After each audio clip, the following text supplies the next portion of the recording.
কুঞ্জ এলাকায় গত রবিবার জলে ডুবে গিয়েছিল এক যুবক।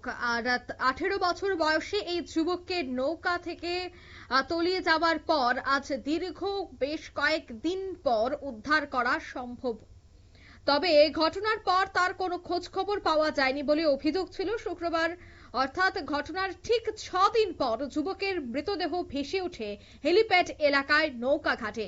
এই মর্মান্তিক ঘটনায় এলাকায় শোকের ছায়া নেমে এসেছে। জলে ডুবে যাওয়া এই নিখোঁজ যুবকের মৃতদেহ উদ্ধার 4 ডিসেম্বর ডুম্বুরের নারিকেল কুঞ্জ এলাকায় সংঘটিত এই ঘটনায় সংশ্লিষ্ট এলাকায় গভীর শোকের ছায়া। আর অভিযোগ রয়েছে যে এই নারিকেল কুঞ্জে রবিবার ঘুরতে গিয়েছিল একটি পরিবার, আর সেখানেই হঠাৎই নৌকাটি উল্টে যায়। বেশ কয়েকজনকে সেখান থেকে উদ্ধার করা হলেও 18 বছর বয়সী এই যুবককে উদ্ধার করা সম্ভব হয়নি।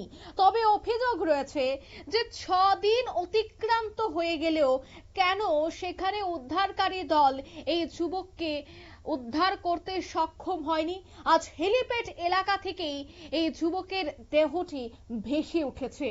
যদি যুবকটি সেখানে নৌকা থেকে পড়ে যাওয়ার পর যেহেতু দীর্ঘ অনেকটা সময় চলে যায়, তবে এতদিন যাবত 1 দিন 2 দিন 3 দিন 6 দিন অতিক্রান্ত হয়ে গেছে, তবে কোথায় ছিল উদ্ধারকারী দল?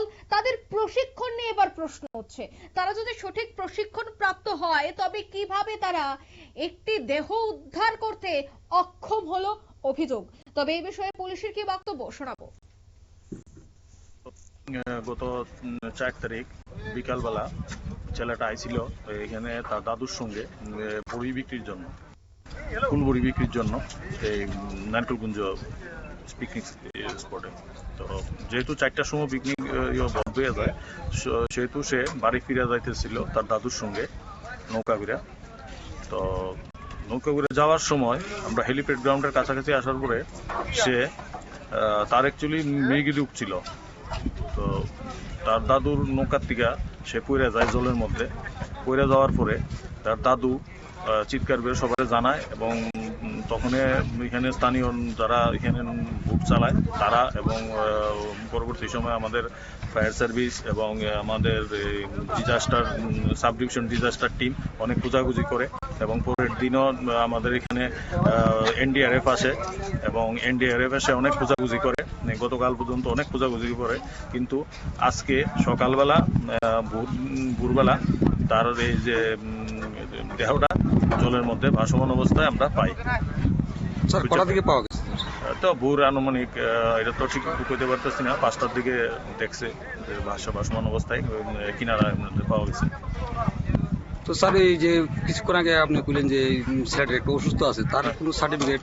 তার দাদু দেখাইছে আমাদের। কি সার্টিফিকেটে কি? এটা অ্যাকচুয়ালি তার মৃগী রোগ আছে, চিকিৎসাধীন। আপনারা শুনলেন পুলিশের বক্তব্য, তার কিছু রোগ ছিল আর সে নৌকা থেকে নামার সময় এই দুর্ঘটনাটি ঘটে।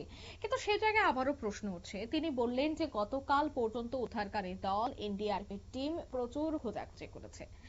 যদি এতই খোঁজাখুঁজি করে থাকে তবে এই দেহটি কেনই বা হেলিপ্যাডের সামনে থেকে উদ্ধার হয়?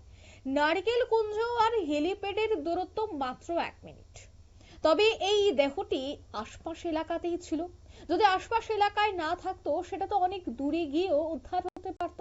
কেনই বা হেলিপ্যাডের সামনে উদ্ধার হয়?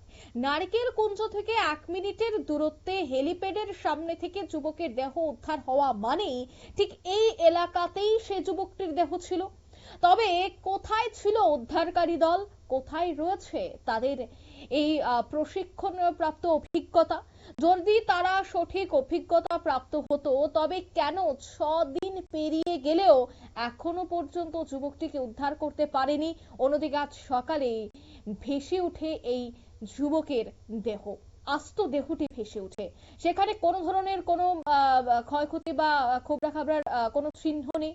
তবে সম্পূর্ণ দেহটি যখন ভেসে উঠতে পারে সেই হেলিপ্যাডের সামনে, তবে অবশ্যই রাজ্যের এনডিআরএফ এর টিমের প্রশিক্ষণ এবং তাদের দক্ষতা প্রশ্নচিহ্নের মুখে।